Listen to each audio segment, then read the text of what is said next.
The struggle for the soul of the PDP is still much on, and with the Governors Forum insisting on a convention against the position of the Wike camp. Hello, welcome to this channel. There is this video I came across and I would like us to watch it together. But before we do that, please, if you have not subscribed to this channel, please go ahead and do that. Click on the subscribe button and turn on your notification bell to keep being part of this. Then as you watch, do not forget to react and also drop your comments in the comment section. The struggle for the soul of the PDP is still much on, and with the Governors Forum insisting on a convention against the position of the Wike camp. It seems the battle line is drawn. How will the party survive this? Dr. Sam Amadi, Director, Abuja School of Social and Political Thought and a RISE analyst, joins me now to unlock the imbroglio in the PDP, so to use that word. Thanks very much, Sam. Thank you. Whichever way you want to look at the PDP, it seems to be surviving its premeditated fragmentation, you want to say? Yeah, I think so. I think every day it looks like it's getting infusion of blood. It's looking headier than it was a month ago. I mean, PDP ought to have gone to the grave, but it's there. And with perhaps that's what this Governors Forum meeting is all about. No real key thing came out of it. It's bonding. It's a process of kind of solidifying the resolve of those who want to resuscitate PDP. And the resolve that the convention in November must go on. So, on the kudos, I think PDP is now, perhaps, if it was 20% opposition party, it has gained strength. It's going to be like, I will give you like 40 to 50. So, it's arguably stronger clearly than the Labour Party in terms of structure and political party. So PDP is still the major opposition party today because they are looking stronger with the governors and what they're doing, you know, the clarity they're having now that there are going to be a showdown, one way or the other, with the Wike camp, let's put it that way. You know, you can't continue to blur the difference. I'm going to come to that, but I mean, you used to be, you know, a partisan card-carrying member of the PDP. How easy, you know, is it or was it for the soul of the party to be left in one man's hands? Well, considering the contributions of the protagonists. For example. First, I served PDP government, Senate, Foreign Affairs, and NEC. So even though I didn't quite partisan, but again, you're right. That was a party we served, and then strong. So what has happened? When PDP lost it in 2015, I remember having a conversation with then Public Secretary and a couple of people. I said, look, this is the right time now to rebuild the party. So it looks like after PDP lost, the president himself, President Jonathan, famously left. Obasanjo had already left, publicly tore his membership card.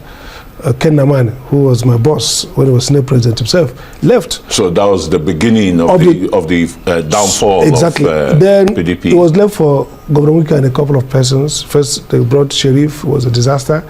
They find a way to get him out. Wasn't he a mole there then? It was a disaster. That was a disaster. They brought, because they were actually fishing for people. There had no clarity.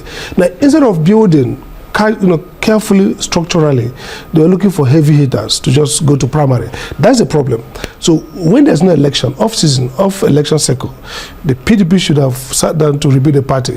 They're always waiting for time of primary. So the guy who financed the rebuild finances it with a tendency to get a ticket, and that's what happened. So this guy have control of the party. This guy then financed the party, put in executive officials, determine caucuses in different states. But you have to give kudos to the FCT minister, Nyesom Wike, because, I mean, about 8 years ago, it was like the lone voice, the lone, you know, insulator for the PDP, financier and everything, when that party's soul was denigrated. So that's the problem. So he financed, he did everything great. And he has a sense in which this is my party. That's the first thing.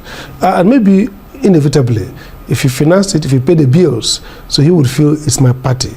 Then when it is my party, and unfortunately, 2029, Atiku came in back with Tambuwa, who left, and they tried to wrestle Atiku, wrestle the ticket. Okay, he supported Tambuwa, the FCT minister. Atiku won them, and then 2023 he thought. In fact, he was saying, I'm not a candidate, I'm not an aspirant, I'm a candidate. He felt confident because he has built a structure, he had done a lot. He was gaming, he was going to kind of hit the net and win the match, and surprisingly, they upstaged him.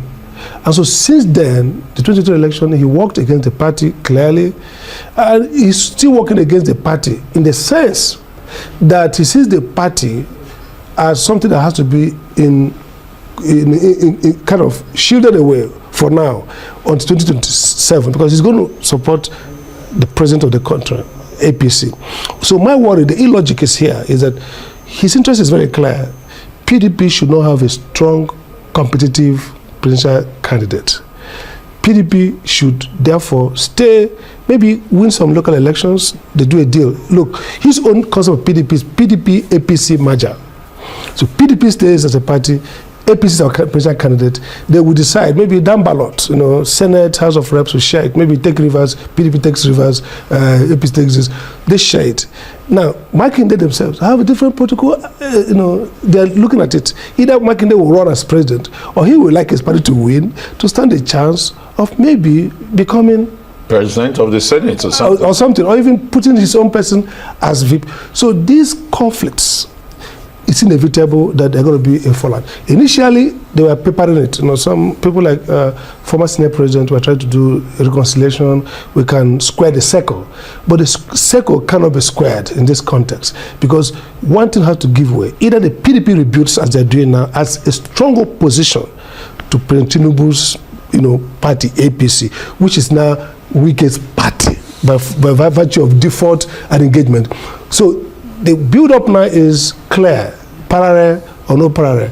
You got to get so one thing has to give. And the parallel lines, are not even coming together at all to And make can't. one. Particularly when you look at former President Bukola Saraki's reconciliation committee.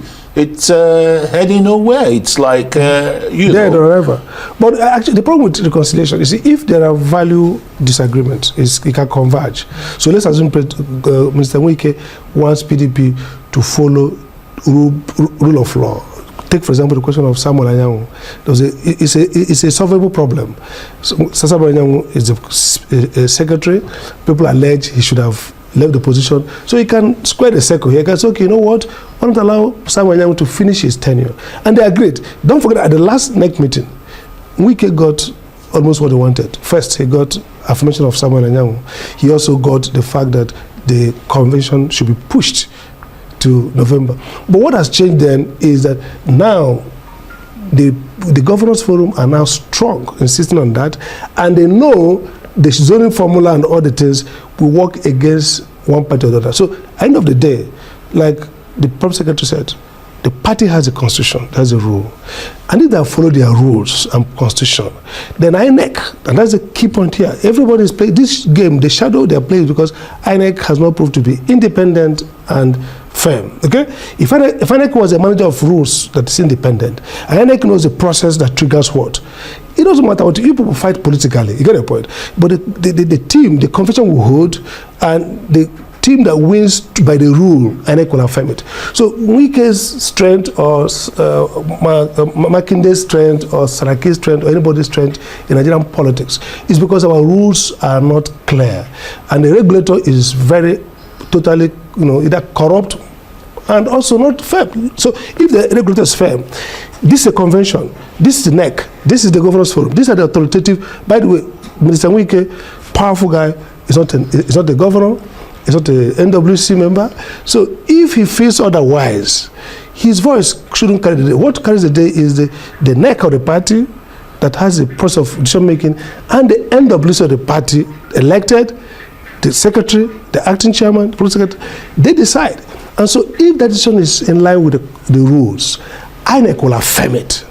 But the problem we have here is that we don't know what INEC stands for. So tomorrow there'll be a curveball. It goes to the Supreme Court, and Supreme Court will say no candidates. It's a party. Parties Supreme Court in disarray. will throw the ball and say it's party affair. Yeah, it's party affair. What is a party affair? When there's a dispute as to what the party has done, you have to interrogate that dispute and say this is right, this is wrong. So we are in an era, we're in a terrain where there are no rules and no clarity, and so one person can and hold that down. seems to be affecting Nigeria's democratic development. Look at Labour Party, the same thing.